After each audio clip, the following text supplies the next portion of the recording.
이 노래요. 아버지가 작곡하셨다고 들었습니다. 그런데 지금 무대에 계신 분이 진짜 작곡자입니다. 그리고 제 어머니입니다. 그 말이 끝나자 오디션장은 숨소리조차 멎었다.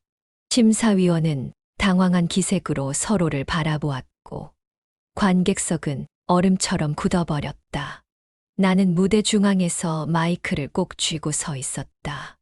내 손끝은 떨리고 있었지만 목소리는 단단했다. 그 전까지만 해도 심사위원 중 한 명은 이렇게 말했었다. 아이고, 김밥 하시던 분이 트로트를요? 용기는 사드려야겠네. 객석에서도 킥킥 웃음이 새어나왔다. 그 웃음소리가 내 심장에 박혔다. 제 이름은 나정희 63입니다. 조원역 뒤편 시장통 한켠에서 김밥을 팔며 살아왔어요. 남들이 보기엔 평범한 할머니일지 몰라도 저는 한때 트로트를 사랑했던 작곡가였습니다. 그런데 제 아들이 그랬어요. 엄마 이름으론 안 팔려. 그냥 내 이름으로 낼게. 그 말 한마디에 저는 가장 아끼던 곡을 넘겼습니다. 믿었거든요. 가족이니까. 그 노래가 흘러나올 때면 김밥을 말던 제 손이 멈췄습니다. TV 속 무대는 찬란했지만 제 마음엔 항상 눌린 숨이 있었어요. 그 노래가 울릴수록 내 이름은 지워졌거든요. 이야기를 계속하기 전에 구독과 좋아요, 그리고 알림 설정 부탁드릴게요. 자, 그럼 이야기 시작합니다. 조명이 얼굴을 비추자 나는 눈을 감았습니다. 관객석에선 여전히 수근거림이 이어졌습니다. 김밥 할머니라며? 진짜 노래 부를 수는 있는 거야? 마이크 앞에 선 내 발끝은 떨렸고 손에 들린 악보가 바스락 소리를 냈습니다. 그 악보에는 내가 만든 그 노래의 원곡 가사가 또박또박 적혀 있었어요. 수십 번, 아니 수백 번을 따라 썼던 가사. 이젠 누구보다 잘 알고 있는 노래. 하지만 처음으로 이 무대에서 부르는 겁니다. 내 목소리로.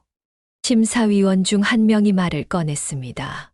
가창력보다 감정이 중요하다고 하셨죠? 그 감정 오늘 보여주셔야 됩니다. 이 곡이 워낙 유명한 곡이라 더 기대되거든요. 한쪽 입꼬리를 올린 표정이었습니다. 믿지 않겠다는 말과 다름없었죠. 나는 마이크를 들어 올렸습니다. 춤을 고르고 첫 소절을 부르기 시작했어요. 당신의 그 눈빛 속에 내가 살았죠. 그 순간 객석의 숨소리가 멎었습니다. 조용했던 장내에 울려 퍼진 한 줄 멜로디. 낡고 허스키하지만 그 안에 진심이 담긴 음성. 두 번째 줄을 이어갈 때 심사위원장도 고개를 살짝 들었습니다. 표정이 변했습니다. 잠깐만. 이 감정선 뭐지? 어느새 웅성거림은 사라지고 무대 전체에 정적이 깃들었고 그 위로 오직 제 목소리만이 흐르고 있었습니다. 노래가 끝나자 객석 어딘가에서 조용히 박수가 시작됐습니다. 그 소리는 점점 퍼지더니 어느새 전 관객석을 가득 채웠습니다. 누군가는 눈가를 훔쳤고 누군가는 핸드폰으로 내 무대를 촬영하기 시작했죠. 불과 몇 분 전까지만 해도 비웃던 사람들의 얼굴엔 놀라움이 가득했습니다. 심사위원장은 마이크를 집어들었습니다. 정희 씨, 지금 이 자리에서 말씀드릴게요. 그 노래는 오늘 진짜 주인을 찾았습니다. 객석에서는 헉하는 숨소리와 함께 탄성이 터졌습니다. 그 말에 나도 순간 울컥했습니다. 수많은 날들을 김밥 옆에서 보냈고 노래를 잊지 않기 위해 혼자 부엌에서 흥얼거리던 밤이 떠올랐습니다. 그때 심사위원 중 한 명이 조심스레 물었습니다. 그런데 이 노래의 저작권은 지금 누구에게 있나요? 그 질문에 나는 순간 멈칫했습니다. 제 이름으론 등록돼 있지 않아요. 아들이 제 이름을 지웠어요. 순간 무대 위의 조명이 더 뜨겁게 느껴졌습니다. 관객들은 술렁이기 시작했고, 어디선가 진짜야? 하는 목소리가 들렸습니다. 한쪽에 앉아있던 프로듀서가 자리에서 일어났습니다. 그는 내가 만든 원곡의 편곡자였습니다. 그가 손을 들어 올리며 말했죠. 저는 증언할 수 있습니다. 이 노래의 초고는 분명 정희 선생님 손글씨였습니다. 그 한마디에 현장은 완전히 뒤집혔습니다. 나는 지금 이 무대에 서 있기까지 참 많은 걸 잃었습니다. 남편이 세상을 떠난 날, 혼자 된 부엌에서 김칫국을 끓이며 흘린 눈물, 첫 김밥을 싸던 날, 손에 익지 않은 단무지와 으깨진 밥알을 붙들고 이걸 팔 수나 있을까 하며 망설였던 그 아침. 그리고 무엇보다도 아들 녀석에게 믿음을 건넸던 그 봄날이 아직도 생생합니다. 그 애는 원래 음악을 좋아하던 아이였어요. 제가 트로트 작곡을 취미 삼아 하던 걸 보고 자란 아이라. 어릴 때부터 피아노를 두드리며 엄마, 나도 음악 할래 하곤 했죠. 그래서 저도 아이에게 곡 쓰는 법을 알려주고 같이 가사를 붙이며 밤을 새우기도 했습니다. 그 노래도 사실 우리가 함께 만든 곡이었어요. 제가 가사를 쓰고 멜로디에 기초를 잡았고 아들이 세련된 반주를 붙였죠. 그 과정이 얼마나 행복했는지 몰라요. 그 노래가 완성되던 날, 저는 말했어요. 이건 우리가 만든 첫 작품이야. 엄마 이름도 꼭 넣자.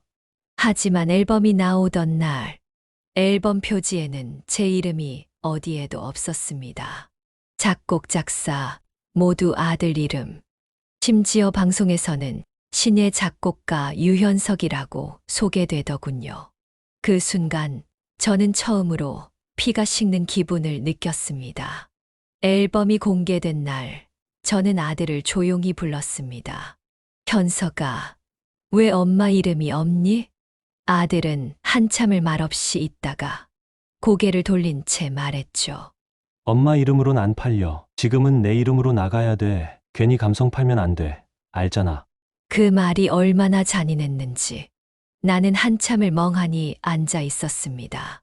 내가 쓴 가사, 내가 만든 멜로디, 그 안에 담긴 내 삶의 이야기를 아들은 그렇게 가볍게 잘라냈습니다. 며칠 뒤 저는 직접 저작권 협회에 갔습니다. 혹시 내 이름이라도 올려달 수 있을까 싶어서요. 그런데 담당자는 컴퓨터 화면을 보더니 말했습니다. 등록은 이미 완료됐고 수정은 어렵습니다. 작곡자 서명도 다 되어 있네요. 아들은 제 사인을 위조해 서류를 냈던 겁니다. 그날 집에 돌아오는 길, 버스 창밖을 보며 참 많은 생각을 했습니다. 노래를 계속해야 할까? 아니면 이제 그만두어야 할까? 그때 떠오른 게 남편이 생전에 했던 말이었습니다.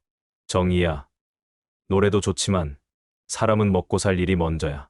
그렇게 저는 시장통 가게를 얻었습니다.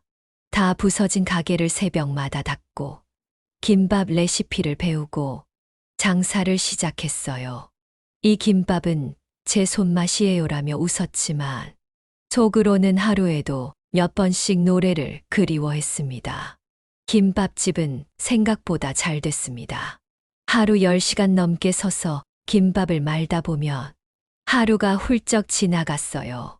손님들과 나누는 인사 한마디, 사장님 오늘도 김밥 맛있어요 하는 말이 지친 마음을 조금은 달래주곤 했습니다.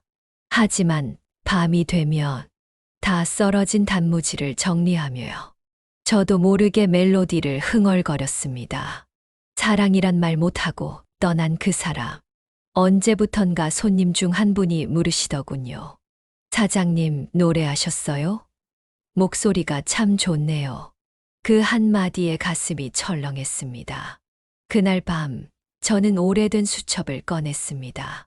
그 안엔 제가 썼던 가사들이 빼곡히 적혀 있었고 끝 페이지엔 그 노래의 초고가 있었습니다. 그때 떠오른 얼굴이 있었습니다. 단골 손님 중 한 명이자 근처 공연장 매니저로 일하는 미숙 씨. 그녀는 종종 제 김밥을 사가며 말했죠. 요즘 시니어 오디션 인기 많아요. 진짜 노래하던 분들이 나와서 무대 한번 박살내기도 하고. 처음엔 웃어 넘겼지만 그날따라 미숙 씨의 말이 귓가에 계속 맴돌았습니다. 며칠을 고민하다 결국 용기를 냈습니다. 다시 노래를 해보고 싶다는 마음, 누구보다 절실했거든요. 한 번쯤 나도 나를 증명하고 싶다. 그렇게 저는 오디션 참가 신청서를 작성했습니다. 오디션 당일 아침, 저는 가게 문을 닫고 집에서 거울 앞에 앉았습니다. 오래된 한복을 꺼내 입고 손수 머리를 빗고 핀을 꽂았습니다. 주름진 얼굴이 낯설었지만 그 속에선 오랫동안 잠들어 있던 무언가가 깨어나는 느낌이었습니다. 할머니, 어디 가세요? 윗집 손녀 은지가 계단에서 묻더군요. 은지야, 오늘은 아주 특별한 날이란다. 할머니가 무대에 서는 날이야. 은지는 눈을 동그랗게 뜨더니 그럼 할머니 텔레비전에 나와요? 하고 웃었습니다. 지하철을 타고 방송국 근처까지 가는 동안 제 손은 땀으로 축축해졌고 심장은 예전보다 더 빨리 뛰는 듯 했습니다. 하지만 이상하게도 무섭진 않았습니다. 마치 돌아가야 할 자리에 돌아온 기분이었달까요. 오디션 대기실은 각양각색의 사람들로 가득했습니다. 저보다 더 연세가 많으신 분도 있었고 젊은 참가자도 있었지만 다들 눈빛만은 살아 있었어요. 그 중엔 내가 한때 무대에서 마주했던 이름도 보였습니다. 제 차례가 다가오자 스태프가 제 번호를 불렀습니다. 정희님, 준비되셨나요? 네, 가보겠습니다. 무대 뒤쪽에서 커튼 사이로 심사위원들이 보였습니다. 그 중에는 방송에서도 익숙한 얼굴도 있었죠. 한 명은 팔짱을 끼고 또 다른 이는 저를 머리부터 발끝까지 훑었습니다. 그 시선에 조금 긴장됐지만 저는 한복의 고름을 매만지며 천천히 무대 중앙으로 걸어 나갔습니다. 조명이 켜졌습니다. 눈앞이 순간 하얘졌지만 저는 무대 중앙에 섰어 한복 고름을 고쳐매고 마이크를 잡았습니다. 안녕하세요. 수원에서 김밥 장사를 하며 살아가는 올해 63살 정이라고 합니다. 객석 여기저기서 웅성거림이 들렸습니다. 김밥 장사? 트로트는 취미로 하셨나 보지? 어머님, 용기 대단하시네. 심사위원 중 한 사람은 고개를 갸웃하며 웃음을 지었습니다. 또 다른 사람은 팔짱을 끼고 의자에 기대 앉은 채 한 곡 불러보시죠 하고 말했습니다. 순간 제 귀에 과거 아들의 말이 떠올랐습니다. 엄마 이름으론 안 팔린다니까. 그 한마디가 제 심장을 도려냈던 그날이 불쑥 머릿속을 파고들었죠. 하지만 저는 눈을 감고 숨을 고르고 입을 열었습니다. 첫 소절. 제가 평생토록 지켜온 단 하나의 멜로디.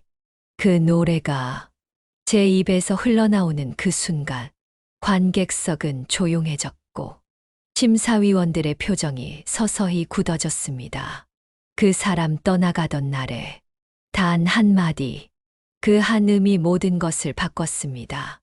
그 사람 떠나가던 날에 첫 소절이 끝나자마자 객석의 숨소리마저 멎은 듯 했습니다.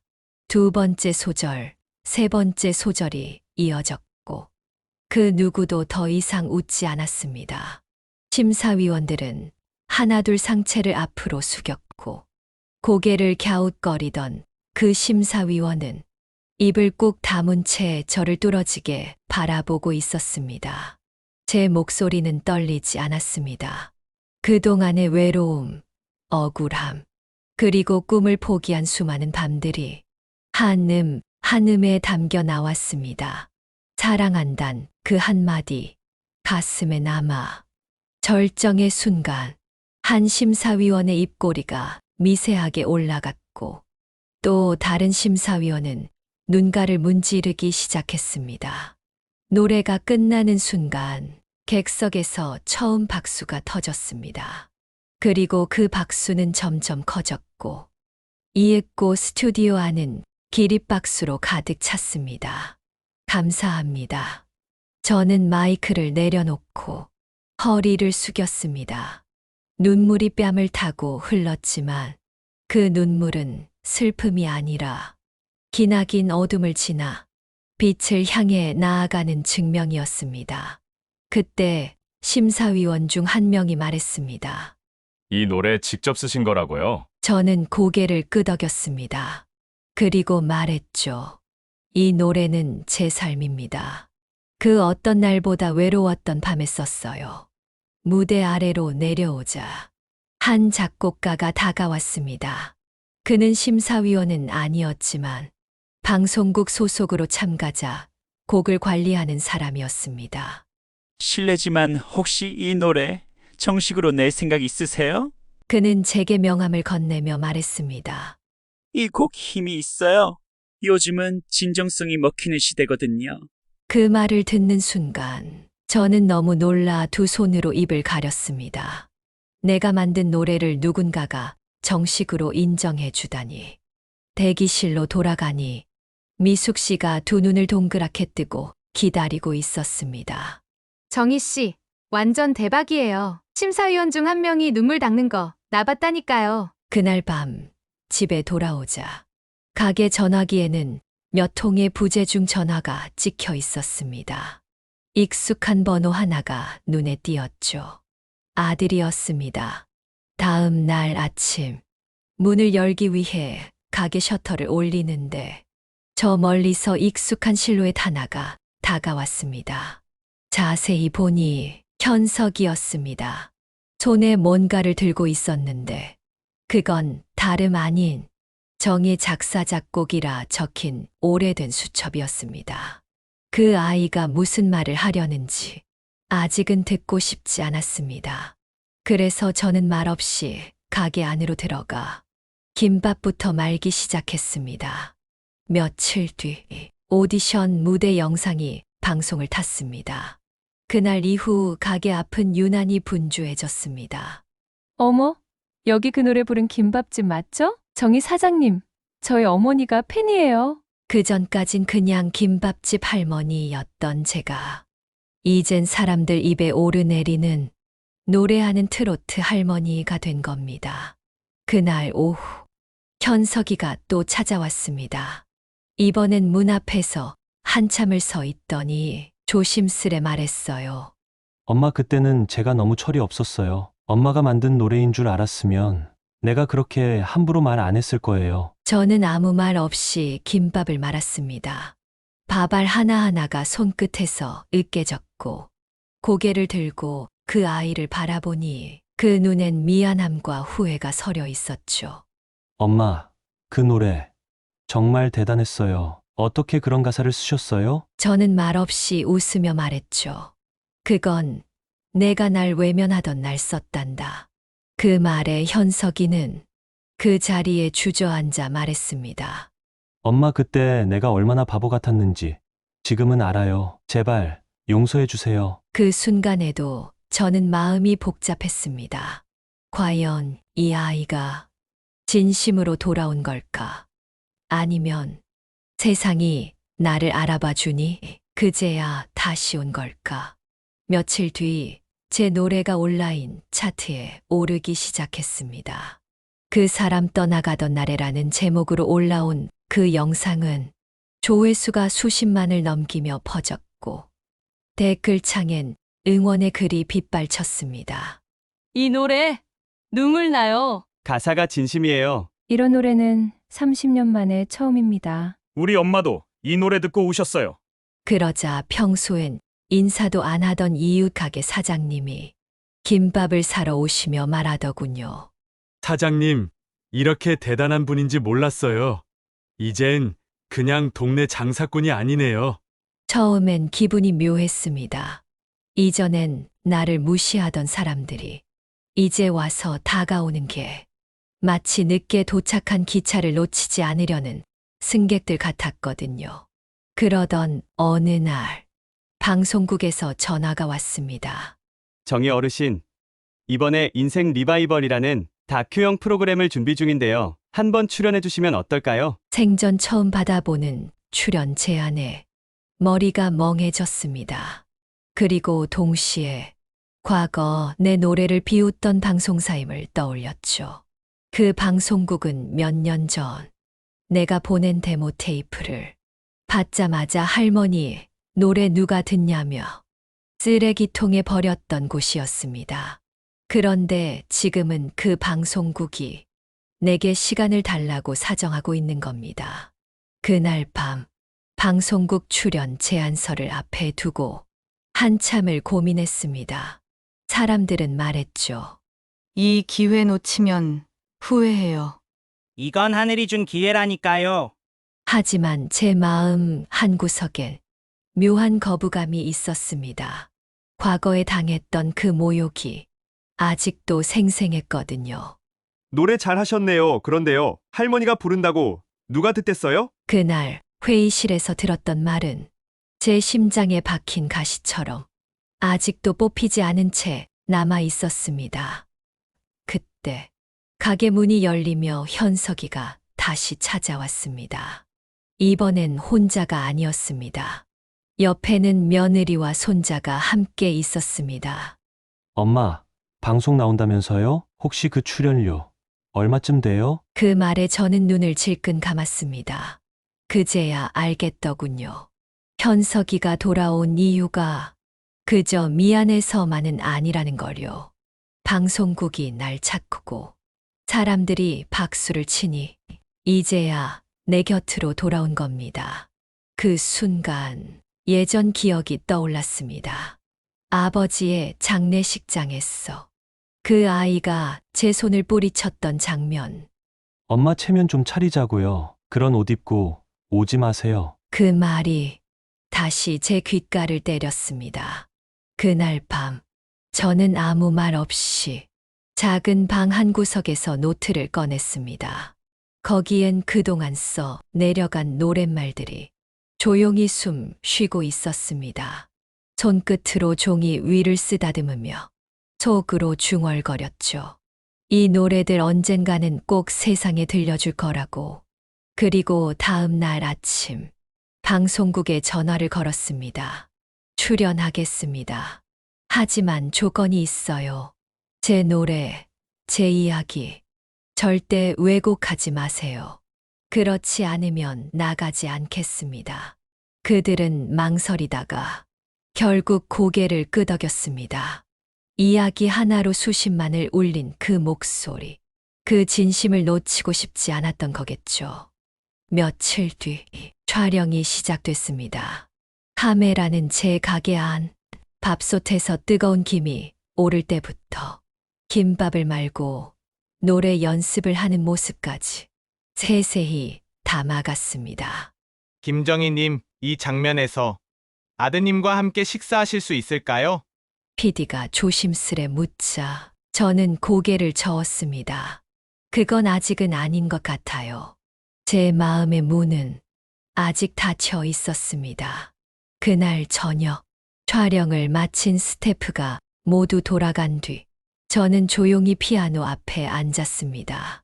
그리고 한음 새로운 멜로디를 적기 시작했습니다. 이번엔 누구에게도 외면받지 않을 내 인생의 후렴구를 쓰고 싶었습니다.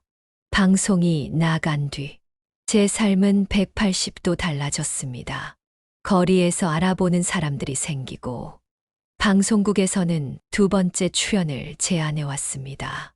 유튜브에는 제 노래를 커버한 영상이 하루에도 수십 개씩 올라왔고 김밥 할머니 정희님의 인생 이야기라는 제목의 콘텐츠가 조회수 100만을 넘기며 화제가 되었습니다. 그런데 그와 동시에 아들의 말투도 조금씩 변해갔습니다. 엄마, 이제 돈 좀 버시잖아요. 혹시 가게 명예 바꿔두신 거죠? 엄마 요즘 피곤해 보이세요. 이참에 저랑 같이 지내시는 건 어때요? 처음엔 걱정인 줄 알았습니다. 하지만 며느리가 슬쩍 내민 종이 한 장, 위임장이라는 단어가 보이자 제 심장은 차가운 얼음처럼 식어버렸습니다. 이건 뭐니? 제가 묻자 며느리는 아무렇지 않게 말했습니다. 그냥요. 혹시 몰라서. 요즘 시청자들 눈도 많잖아요. 이런 서류 하나쯤 있는 게 좋지 않을까요? 그 순간 저는 확신했습니다. 이들은 변하지 않았다는 걸. 이름 석자로 주목받는 지금 또다시 저를 수단으로 이용하려는 거요. 그날 오후 저는 은행에 들러 새 통장을 만들었습니다. 혼자만 알고 있는 비밀 계좌였습니다. 며칠 후 제가 은행에 다녀온 사실을 알게 된 며느리는 갑자기 태도가 돌변했습니다. 어머님, 저희는 그냥 걱정돼서 그런 건데 이렇게까지 하시니 서운하네요. 서운한 건 내 쪽이었습니다. 가족이라 믿고 내준 가게였고 그 김밥 한 줄에 내 청춘을 말아 넣었는데 이젠 돈 되는 줄 아니까 다시 손 내미는 그들의 모습이 참 낯설었습니다. 그때였습니다. 지방의 한 문화회관에서 어르신 가요 대축제라는 무대에 특별 초청을 받게 되었습니다. 김정희님, 그 사람 떠나가던 날에로 무대에 서 주실 수 있을까요? 고민 끝에 저는 무대에 오르기로 했습니다. 하지만 이번엔 단순한 공연이 아니라 제 인생의 응답이자 복수였습니다.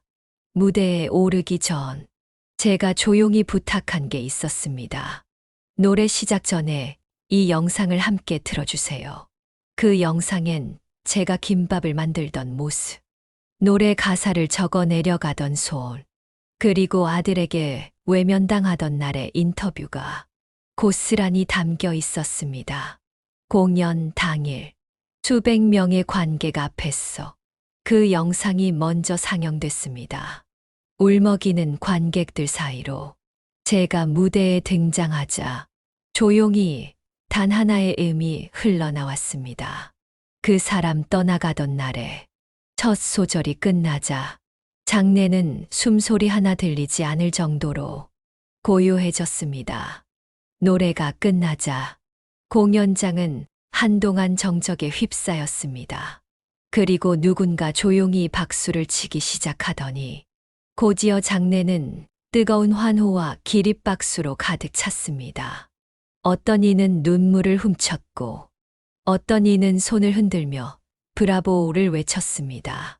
그때 무대 옆에서 제작진이 다가왔습니다.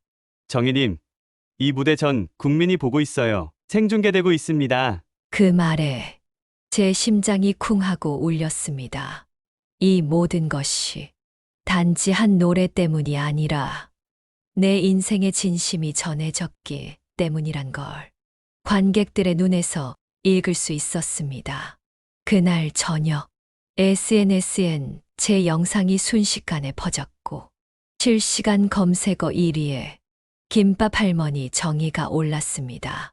하지만 그 와중에 예상치 못한 뉴스가 터졌습니다.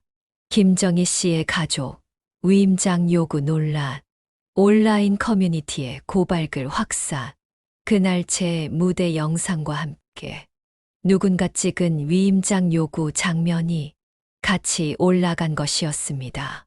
누가 올렸는지는 몰라도 아마도 제게 호감을 가진 누군가였겠지요. 네티즌들은 분노했고 이런 부모를 두고도 저럴 수 있나? 역시 잘되면 달려드는 게 가족이라는 말이 맞네요. 비난의 화살이 현석과 며느리에게 쏟아졌습니다. 그제야 현석이 제 가게 앞에 와서 무릎을 꿇었습니다. 엄마 미안해요. 이런 게 기사로 날 줄은 몰랐어요. 진짜 그런 뜻은 아니었어요. 하지만 저는 대답하지 않았습니다. 말보다 강한 건 무시였습니다. 그날 이후 방송국에서는 수없이 많은 제안을 해왔습니다. 광고 모델, 예능 출연, 인터뷰 요청. 하지만 저는 대부분 고사했습니다. 제게는 무대보다 소중한 공간이 있었으니까요. 김밥을 말며 듣는 밥솥 소리, 가게 앞 나무에 앉은 참새 소리, 그리고 손님들이 건네는 인사 한마디. 이 모든 게 지금의 저를 만든 무대였으니까요. 단 하나, 제가 수락한 무대가 있었습니다. 부모님의 날 기념 방송에서 전국의 시니어 가수들과 함께 부르는 합동 무대였죠. 그날 저는 붉은색 한복을 곱게 차려입고 무대에 올랐습니다. 뒤에서 대기하던 다른 어르신들이 제 손을 꼭 잡으며 말했어요. 정희 씨, 덕분에 우리도 용기 냈어요. 그 말을 듣고 나니 지난 날의 상처도 배신도 조금은 미소로 떠나보낼 수 있었습니다. 노래가 끝난 뒤 저는 무대 아래 관객을 바라봤습니다. 그 속에는 익숙한 얼굴도 있었고 전혀 모르는 이들의 환한 미소도 있었습니다. 내가 부른 노래가 누군가의 하루를 밝힐 수 있었다면 그걸로 충분하다. 이제 저는 다시 김밥을 말고 있습니다.